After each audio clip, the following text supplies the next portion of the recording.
E se as angústias mais profundas, as guerras contínuas e as injustiças brutais que a gente vê o tempo todo no nosso planeta, não fossem a prova de que o universo está quebrado? Nossa, essa é uma forma bem intensa de começar. Pois é, mas e se na verdade isso for a prova de que a Terra está funcionando exatamente como foi projetada? É um soco no estômago, mas faz todo sentido quando a gente analisa o material de hoje. Exato. Sejam bem-vindos a mais uma imersão profunda. A nossa missão hoje é analisar um manuscrito filosófico e espiritual fascinante que foi compilado lá em Paris em 1862. Uhum. E esse texto diagnostica a Terra não como um lar definitivo para a humanidade, mas tipo como um hospital de segurança máxima. É uma mudança de paradigma logo na largada, né? Com certeza, o material que a gente tem em mãos hoje investiga instruções de figuras históricas, como Santo Agostinho, para decifrar aquela famosa premissa de que há muitas moradas na casa de meu pai. E é bom deixar claro para quem nos ouve que o nosso objetivo aqui não é debater dogmas ou religiões, sabe? Não, de jeito nenhum. A gente quer mapear o que essa filosofia descreve como a arquitetura oculta da evolução humana. Vamos descobrir as 5 categorias de mundos habitados e entender a mecânica por trás do sofrimento e do progresso. O que mais me impressiona nesse conjunto de textos do século XIX é a frieza analítica, sabe? A forma como o problema do sofrimento humano é tratado. Sim, é muito pragmático. Demais. Independentemente das inclinações filosóficas de quem acompanha a nossa análise, a estrutura que eles propõem é uma tentativa monumental de engenharia moral. Não estamos lidando com aquela visão romântica de anjos sentados em nuvens. Graças a Deus, porque isso ia ser meio chato de analisar por 20 minutos. Sim, é um organograma cósmico incrivelmente lógico. O texto argumenta que o universo opera como um vasto sistema educacional e corretivo também. E então o caos aparente de um planeta como o nosso é, na verdade, uma sala de aula feita sob medida. Exatamente. Uma sala de aula regida por leis de causa e efeito que são tão imutáveis quanto a própria gravidade. Certo, vamos destrinchar isso, porque para entender essa sala de aula, a gente precisa dar um passo para trás e olhar para a planta baixa da escola inteira primeiro. Boa analogia. O texto começa redefinindo o próprio conceito de casa e morada, né? Sim, a casa não é um lugar isolado lá no céu. O universo inteiro é a casa. E as moradas operam em 2 frentes diferentes. Isso. Elas são os globos físicos, os planetas espalhados pelo espaço, mas também representam um estado psicológico das almas. Tem aquela parte muito peculiar sobre a erraticidade que eles chamam, que é o intervalo entre as encarnações quando a pessoa está sem o corpo físico. Uhum, é o estado transitório. E dependendo da bagagem moral de cada um, esse estado pode ser de uma lucidez maravilhosa, super libertadora, ou de uma escuridão claustrofóbica terrível. Caramba! E quando a gente olha para a geografia física de todo esse sistema, o universo é dividido em 5 níveis operacionais. Sim, e essa categorização em 5 níveis é tipo a espinha dorsal de todo o argumento deles. Na base dessa pirâmide, a gente tem os mundos primitivos. Que é onde a sobrevivência fala mais alto, né? Exato. São as consciências nos estágios bem iniciais. A brutalidade material domina. Aí, logo acima, no nível 2, estão os mundos de expiação e provas. Que é onde a coisa começa a ficar complicada. Pois é, a inteligência já despertou aí, mas o egoísmo e o mal ainda predominam sobre o bem. É um ambiente de atrito constante. Tá, e o nível 3? O terceiro nível traz os mundos de regeneração. Eles funcionam meio que como zonas de repouso, de transição. A exaustão do sofrimento dá lugar a uma paz convalescente. Uma pausa para respirar, basicamente. Isso. No quarto nível temos os mundos ditosos, ou felizes, onde o bem finalmente governa de forma absoluta e a matéria perde toda aquela densidade pesada. E o quinto? O topo da pirâmide. Os mundos celestes ou divinos, habitats de inteligências purificadas. A existência lá é focada puramente na criação, na cocriação e no conhecimento supremo. Lendo essa progressão toda, a imagem mental imediata que me vem é a de um gigantesco sistema de servidores de um videogame, sabe? Ah, sim, de subir de nível. Exato. As consciências basicamente sobem de nível e mudam de servidor quando atingem o limite máximo de aprendizado daquela fase. É como se ninguém ficasse preso no tutorial para sempre, a menos que se recuse a apertar os botões certos. Se conectarmos isso ao panorama geral, a analogia do videogame funciona muito bem para ilustrar essa mecânica de progressão. Mas ela falha num aspecto filosófico crucial. Sério? Qual? É que, no jogo, as regras de promoção são meio arbitrárias. Elas são definidas por um programador externo que pode mudar o código a qualquer momento. Ah, entendi. A arquitetura proposta aqui defende que a ascensão não depende de um juiz cósmico carimbando um passaporte no portão. É a física natural da moralidade. Então Deus, ou a inteligência suprema do sistema, é absolutamente imparcial nessa história toda. Totalmente imparcial. Ninguém é criado já no nível 5 com privilégios de berço ou códigos de trapaça. O ponto de partida é rigorosamente o mesmo para todo mundo. Ou seja, a ignorância original é a nossa única condição realmente igualitária. Todo mundo começa do zero absoluto. Exatamente. As categorias mais altas, elas têm que ser conquistadas através do esforço e do trabalho de cada um. E a estagnação é uma escolha. Ficar inativo por séculos ou milênios repetindo o mesmo erro é opcional. Sim. O sofrimento prolongado nos níveis mais baixos não é desenhado como uma vingança ou um castigo divino, sabe? É só a consequência inercial e lógica da pessoa insistindo mal. Então, quem se apega ao egoísmo fica literalmente pesado demais para habitar as esferas mais sutis. É tipo física básica. Óleo e água não se misturam. Uhum. É uma questão de densidade psicológica mesmo. E essa ideia de densidade ditando a nossa localização nos leva direto para o cerne do nosso próprio planeta. Porque, sabendo que existem 5 níveis, onde exatamente a Terra está no mapa? É aí que dói, né? Nós somos classificados no nível 2, um mundo de expiação e provas. O que explica muita coisa, né? Quando a gente assimila isso, a história humana com todas as guerras, genocídios, corrupção, as crises de ansiedade coletiva, ganha um contorno de lógica quase perturbador. Com certeza. Mas o material também traz um alento para não cairmos num niilismo total. A Terra abriga só uma fração minúscula, mas muito minúscula, da humanidade universal. É menos que uma aldeia se comparar com um império inteiro. Exato. Então, julgar a criação inteira baseando-se no noticiário da Terra seria tipo avaliar a cultura e a saúde de uma civilização inteira olhando só para o que acontece dentro do pátio de um presídio. Nossa, e o texto usa exatamente essas palavras, né? Presídio e hospital.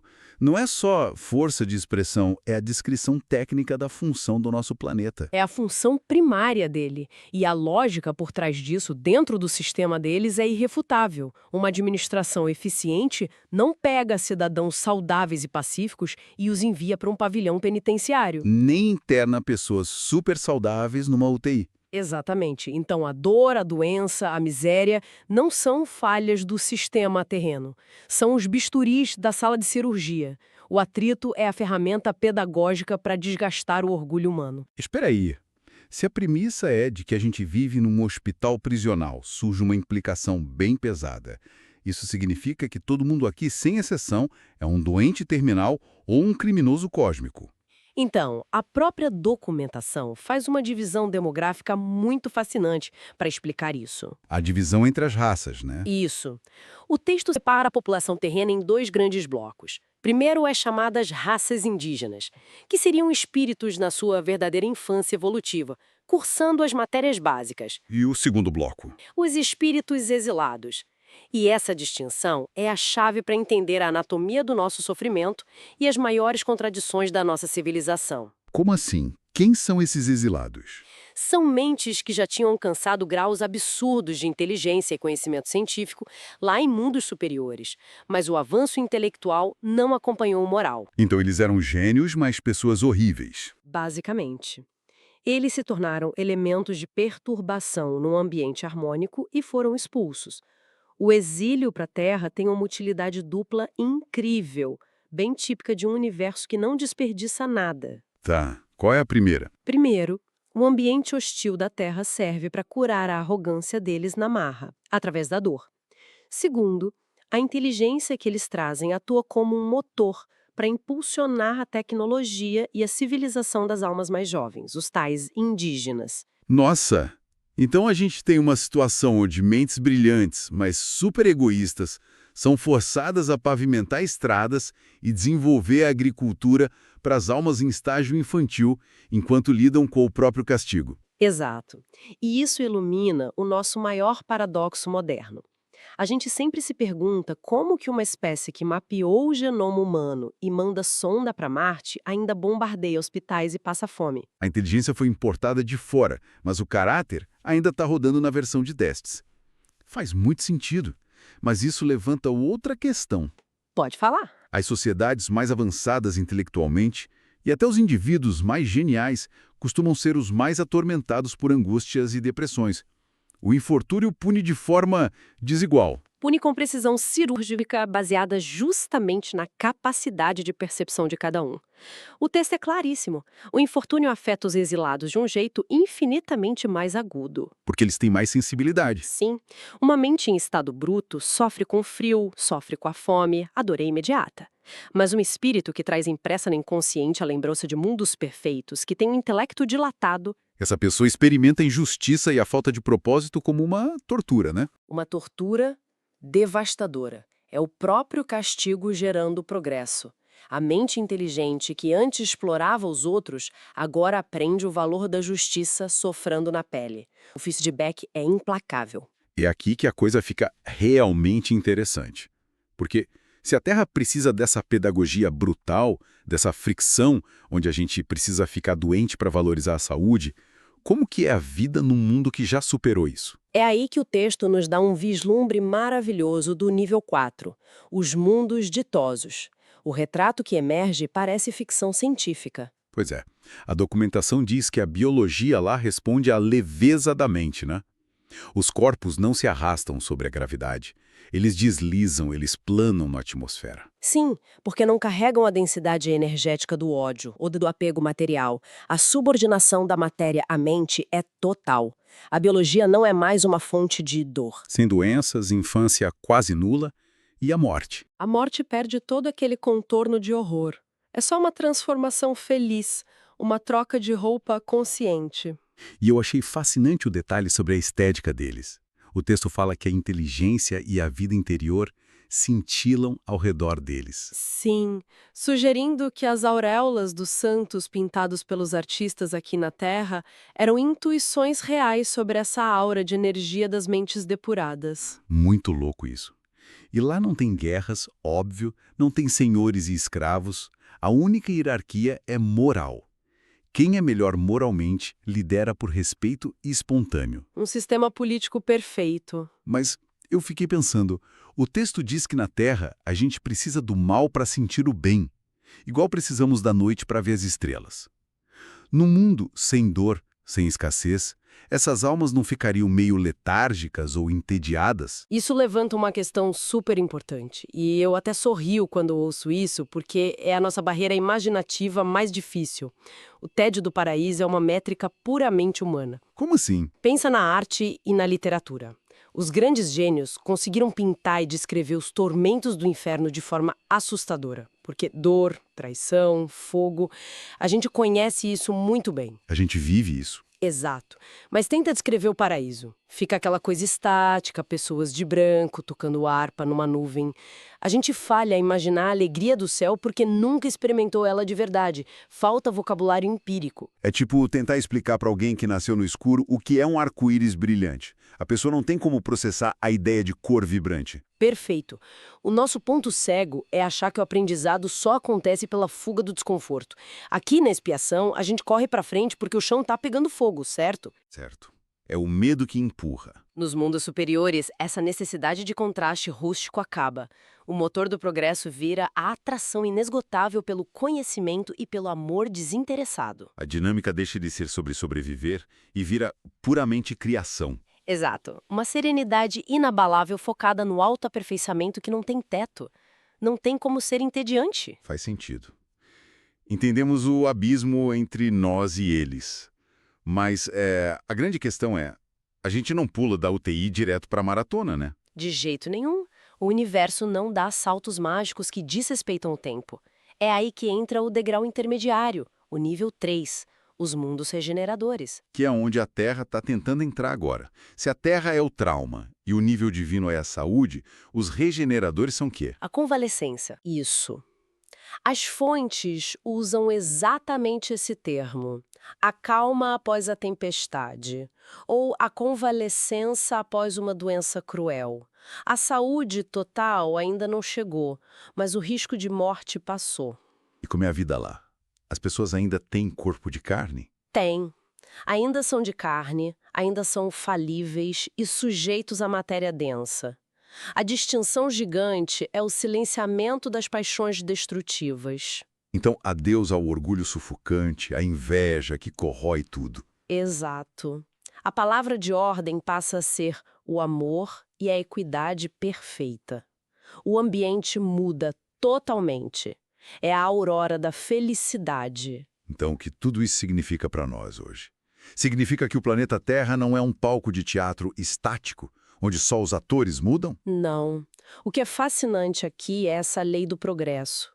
Os planetas progridem materialmente na mesma velocidade em que as populações progridem moralmente. O cenário evolui junto com os atores. Até os átomos do planeta passam por essa escala de aprimoramento.